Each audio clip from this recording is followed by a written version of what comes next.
Hey, welcome to Tablenauts. I'm Doolin. I'm Emily. And today we have a video about really games around the holidays, and specifically with your families that might not be super into board games. You've probably seen lists like this before, but we have a couple of rules that we've been very strict about. One is it needs to be something that's very easy to learn and easy to teach, and it isn't going to last very long because everybody knows that it's really difficult when people aren't super into games to convince them right after they've eaten a whole bunch of turkey and to not take a nap or to watch only football. You're gonna want something that's really easy to teach, really eye-catching, super simple, and also something that isn't going to be super thinky. Again, we've all been there where our bellies are full. You don't really want to have something that you're like, wait, how many rules? What does this thing do? Like, just something super easy. And so we have 3 picks each that we recommend that we actually have played with our families too. So okay, my first pick is kind of like this one and kind of like another one. Yes. Okay, so my first pick I'm gonna say is Clover. It's also kind of like Just One. Mm-hmm. So my family really likes Just One. We've played it multiple times with them. My family really likes word games especially. So I think this kind of scratches that itch for them. But we actually broke this out today. We filmed this on Thanksgiving. Yeah. And this actually was really fun, so. Yeah, great game. Yeah. Again, the idea of a cooperative game is sometimes a little new. Yeah. Like when we were teaching Emily's family, her grandma struggled with the concept of, but how do I win, not how do I win, though? everyone else? And we were like, well, we win. She's like, yeah, but what about me? What about me? How like do I specifically. Win? And after that though, like this game is just one of those games that we pull out consistently for laughs. Great game. We highly recommend Clover and also Just One. Just One is actually, I think, up to 8 players. So if you have more family, that Clover is only for 3 to 6. We've played it with more than 8. That's true. We played Just One with like 10, I think. More. When we went to PAX one time, we played with the Discord and we drew on phones. Like we were drawing on our phone. That's really smart. Or not drawing, writing. All right. My first pick is also a word style game. But this one's competitive. It is also just a really good eyepiece. And like, if you set it on a table, people are gonna be drawn to it. They're gonna be like, what is this thing? Like that happened today. Yeah. Somebody's like, is this your like pill bottle that you're bringing around?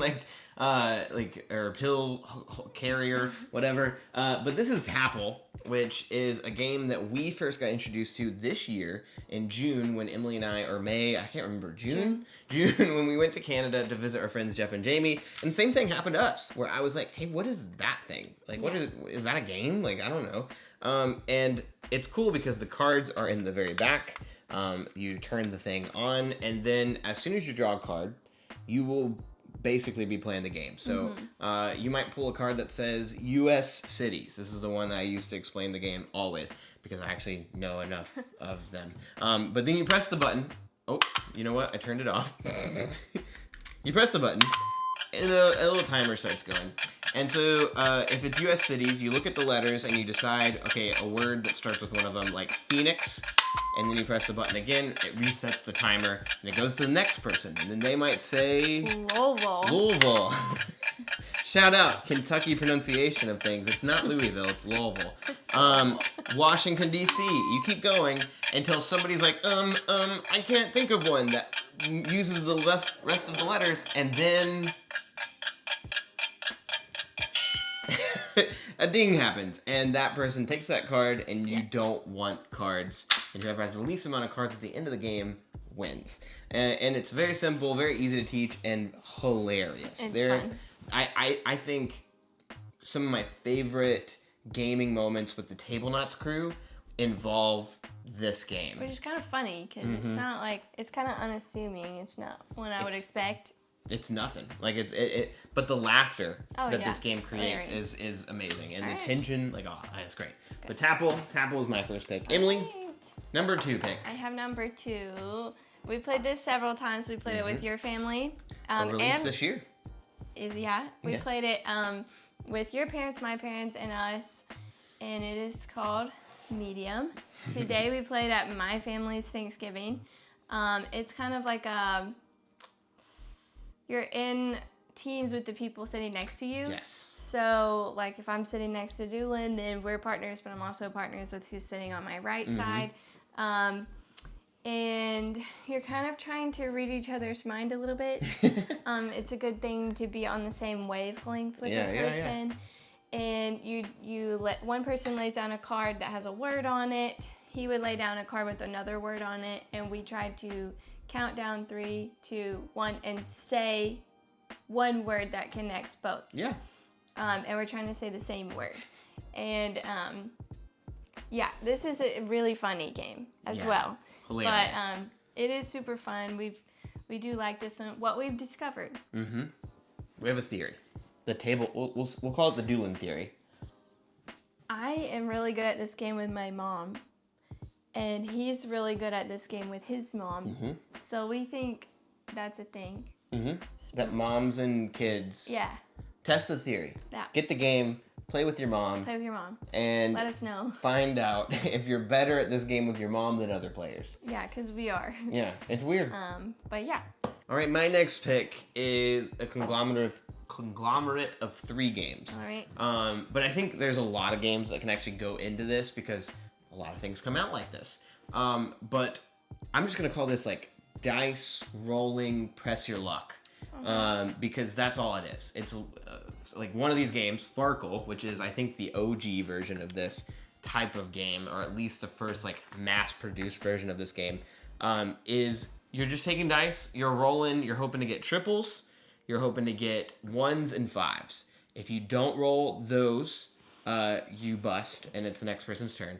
If you do roll any of those, triples, 1s, or 5s, then you take those off to the side and you choose to either bank those points, pass to the next person, or you go for it with just the dice that are left and you keep rolling until you either clear all the dice, which gets you a bonus points, or you bust. And so like it's just one of those like press your luck, really, really easy to teach, fun games. Another version that we really like, Emily's favorite, is Fill or Bust, which is basically just Farkle but better cards. So like if you fill, which is the term for using up all the dice, they'll have a printed amount of points that you also get on top of everything. There's skip your turns. There's double your money if you fill twice in a row. There's a bunch of different ways that this adds just a little bit more like luck and excitement to the game. This one's meaner. It is more mean because you can steal points. There's cards you can if you fill presents. Sorry, that's a cringe quote. But the one that I would recommend, because it came out this year, and I think it's my favorite version, is Chicken. And this is just like beautiful to look at. It's Tablenauts colors, so I wish that we could get like a version of this that's like Tablenauts. But anyway, Chicken is, instead of numbers, you're rolling eggs. There's dice with eggs, chickens, and foxes on them, and then there's also special dice that you can throw in, but that's expansion stuff. And your goal is to get as many chickens as you can while also avoiding foxes. And you can keep rolling the dice until you either choose to back out or until you have rolled so many 3 foxes and then you bust. And it's a cool game because you're going to be rolling more and more dice significantly. And if you pass, then the next person has to roll all the dice that you were just rolling. So you can really set up the next person to have a really bad turn because they have too many dice and it's really easy to roll foxes with. I'm going to throw these in there because I think this type of game is great for families right after you're done eating turkey and people are like, I don't want to think about anything. I just want to chuck some dice and choose to keep going or not. And anyone can play. Like, we've played this with little kids, and, like, they still like it, and they understand the concept of it, and it's still fun for them. Yeah. So. Fun for all ages. Yeah. All right. Okay, my last pick is my favorite. It's a good one. It's my current... It's probably my favorite game at the moment. Really? Probably. Oh, spoilers. Oh, no. Oh, man. This is Trio. Trio. A.K.A. No. That's a touchy subject. Trio is the one I prefer, actually. Nana is very cute. Anyway, they're the same game. I don't really understand, but I think Nana came first. and then they reprinted it and renamed it Trio. It's the same game. I don't really know, but we've talked about it before. Although Jeff insists that it's not the same game. Trio is very fun. It's really simple, but it is still kind of a little, there's some strategy in there as well. It's kind of like memory, kind of like Go Fish. Go Fish, exactly. And you're looking for trios. You're looking for 3 of a kind. But you're kind of having to remember where everything is. You can only ask somebody what's their highest card or what's their lowest card, and they have to show you what that is. I'm a teacher. I teach high school students. Sometimes we break this out on Fridays and play if we have a little bit of extra time, or if there's a field trip and there's a lot of people absent. But they love this game, and it's super fun for them. Like, they will beg me, can we play Trio? Can we play Trio today?